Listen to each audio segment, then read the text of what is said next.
pronoun which are used for asking question are said to be interrogative pronoun. પ્રશ્નો પૂછવા માટે જે સર્વનામનો ઉપયોગ કરવામાં આવે છે એને શું કહેવામાં આવે છે? ઇન્ટરોગેટિવ પ્રોનાઉન કહેવામાં આવે છે. who, whom, whose, what, which એ બધા જ શું છે? ઇન્ટરોગેટિવ પ્રોનાઉન છે. હવે મેં તમને એમ કહ્યું કે ઇન્ટરોગેટિવ વર્ડ્સ એટલે કે જે ક્વેશ્ચન પૂછવા માટે જે શબ્દો વપરાતા હોય એને શું કહેવામાં આવે છે? Interrogative pronoun. પણ ક્વેશ્ચન માટે તો આ બધા જ વપરાય છે. તમે જુઓ who, whom, whose, what, which, when, where અને why. આ બધા જ જે વર્ડ્સ છે WH ફેમિલીના વર્ડ્સ એ ક્વેશ્ચન તરીકે આપણે ક્વેશ્ચન એનાથી બનાવતા હોઈએ છીએ. તો એવું થઈ ગયું કે બધા જ ઇન્ટરોગેટિવ પ્રોનાઉન છે? ના. તમને ખબર છે જ્યારે આપણે કોઈ ક્વેશ્ચન પૂછીએ અને એનો જવાબ આપણને નાઉનમાં મળે તો એ જે ક્વેશ્ચન છે એના માટે જે વપરાયેલો WH વર્ડ છે એ શું કહેવામાં આવે છે? Interrogative pronoun. અહીં ફર્સ્ટ જુઓ who લખેલું છે. ઓકે, તો આપણે ક્વેશ્ચન પૂછી શકીએ who ઇઝ ધીસ? તો એનો આન્સર શું આવશે? તો એ સિસ્ટર હોઈ શકે છે, મધર હોઈ શકે છે, કોઈની ડોટર હોઈ શકે છે. This is my cousin. Okay, અથવા તો કહી શકે this is my mother. Okay, એનો જવાબ શું આવશે? નાઉનમાં આવશે. તો એ શું થશે? Interrogative pronoun. એ તો પાક્કું થઈ ગયું, બરાબર. હવે આમાંથી હું તમને પહેલા છે ને જે ઇન્ટરોગેટિવ પ્રોનાઉન નથી ને એ સમજાવી દઉં. વેન. તમે જુઓ અહીં વેન. જ્યારે આપણે વેન થી ક્વેશ્ચન પૂછીએ વેન ડુ યુ કમ, તો એનો જવાબ શું આવશે? એનો જવાબ ટાઈમમાં આવશે, સમયમાં આવશે. અને સમય એ નાઉન નથી, એ યાદ રાખો. સમય નાઉન નથી, સમય એ એડવર્બ કહેવાશે. જ્યારે આપણે કોઈ સવાલનો જવાબ આપણે સમયમાં આપતા હોઈએ તો એ શું કહેવાશે? એડવર્બમાં આવશે. એ ક્યારે પણ નાઉનમાં નહીં આવે. હવે વેર જુઓ. Where do you stay? તો આપણે શું કહી શકીએ? I stay in the hotel. Okay, હું શેમાં રહેવાનું છું? હોટલમાં રહી છું. તો આપણે ઇન, અને જ્યારે કોઈ પણ વર્ડ ઇન થી સ્ટાર્ટ થતું હોય, પ્રેપોઝિશન થી સ્ટાર્ટ થતું હોય તો પણ એ એડવર્બ જ છે. અને જો એડવર્બ વિશે ખ્યાલ ના હોય તો અહીં ઇન્ફો કાર્ડમાં લિંક છે, તમે એડવર્બ નો વિડિયો છે એ તમે જોઈ લેજો.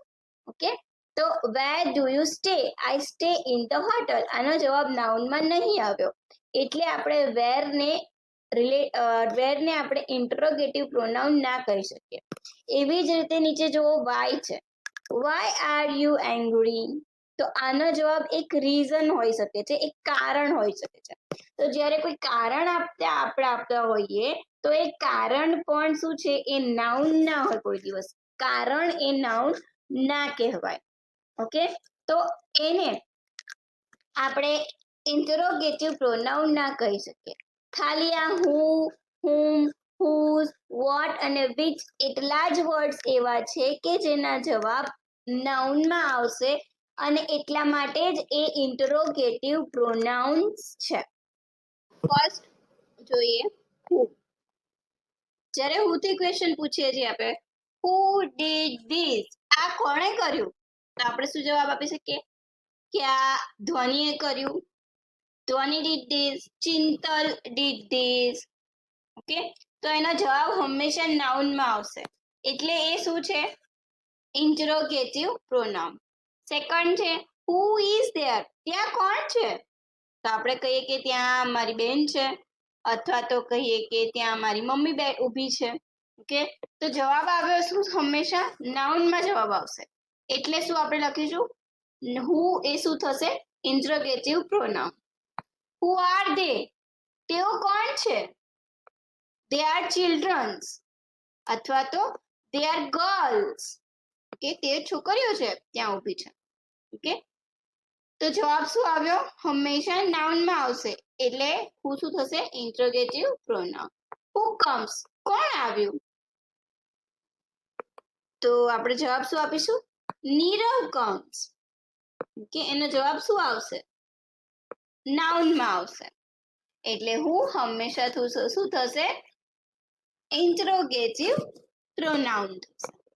હવે whom જોઈએ. whom do you like to help? તમને કોની હેલ્પ કરવાની ગમશે? તો શું આપણે લખી શકીશું? એનો જવાબ શું આપશું આપણે? કે આઈ લાઈક ટુ હેલ્પ પુઅર્સ, કે મને ગરીબોની હેલ્પ કરવાની ગમશે. તો જવાબ શું આવ્યો? ગરીબો. ઓકે, તો એ શું થશે? એ એક નાઉન છે. Okay, whom do you talk? તમે કોની સાથે વાત કરી રહ્યા છો? તો કે I talk with ધ્વનિ, કે હું ધ્વનિ સાથે વાત કરી રહી છું.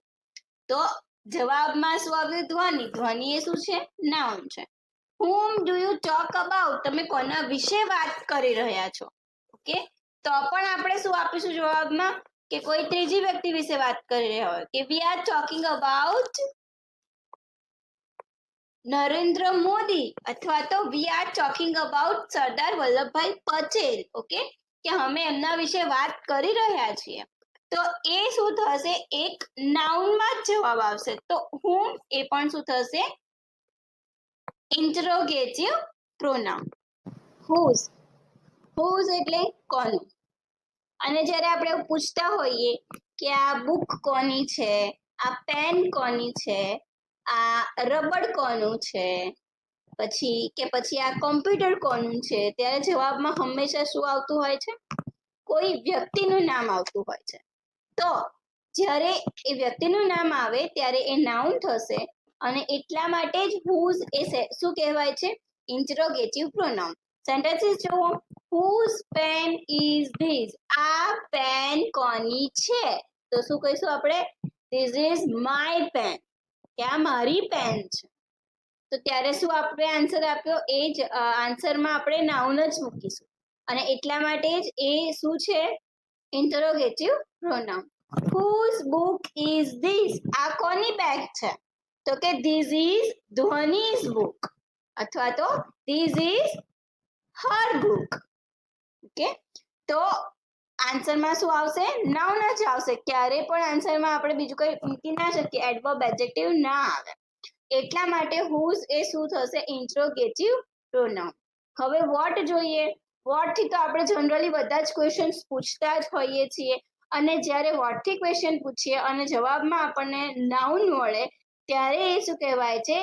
Interrogative pronoun. What is this? આ શું છે? અને વોટ થી સવાલ પૂછીએ એટલે હંમેશા નાઉન જ મળે, ખબર છે ને? What is this? This is a bicycle, અથવા તો this is a car. Vote is Sheetal? અને કોઈનું આપણે પ્રોફેશન જાણવું હોય કે એ શું કામ કરી રહ્યો છે, તો પણ આપણે વોટ નો ઉપયોગ કરીશું. What is Sheetal? તો આપણે શું કહીશું? Sheetal is a teacher. એ શું છે? ટીચર છે. What are you looking for? તમને શું જોઈએ છે? તમે શેની શોધ કરી રહ્યા છો? તો શું કહીશું આપણે? I want some books. તો એના પર પણ આન્સર શું આવ્યો? નાઉન આવ્યો. તો વોટ એ શું થશે? Interrogative pronoun. which, which shirt do you think looks better on me? which ક્યારે વપરાય છે? જ્યારે આપણે બહુ બધા ગ્રુપમાં થી કોઈક એકને ચૂઝ કરવાનું હોય, અથવા તો કોઈ નિર્જીવ વ્યક્તિ માટે આપણે સવાલ પૂછતા હોઈએ તો એના માટે which વપરાય છે. અહીં શું છે? આ બધા જ શર્ટમાંથી કયો શર્ટ મારી પર સારો લાગશે, એટલે કયો, અને એનામાં આન્સર હંમેશા કોઈ એક પર્ટિક્યુલર આવશે, નાઉન જ આવશે. લાલ હોય, લીલો હોય, કે પછી પીળો શર્ટ હોય. ઓકે, તો એ શું થશે? Interrogative pronoun. which of them is the eldest? આ બધામાંથી સૌથી એલ્ડેસ્ટ કોણ છે? અને એ હંમેશા નાઉન જ હશે આન્સર, તો એટલે એ ઇન્ટરોગેટિવ પ્રોનાઉન થશે. which is yours? this is mine, એટલે આ મારું છે. ઓકે, તો એ which નો આન્સર હંમેશા શું આવશે? which નો આન્સર હંમેશા નાઉન આવશે, એટલા માટે એ ઇન્ટરોગેટિવ પ્રોનાઉન છે. હવે તમે નેક્સ્ટ કયા ટોપિક પર વિડીયો જોવા માંગો છો એ મને નીચે કમેન્ટ બોક્સમાં કમેન્ટ કરો. આ મારો વિડીયો જોવા માટે આભાર. અને જો સબસ્ક્રાઇબ ના કરી હોય ચેનલ તો સબસ્ક્રાઇબ કરી દેજો અને બેલ આઇકોન દબાવવાનું ના ભૂલતા.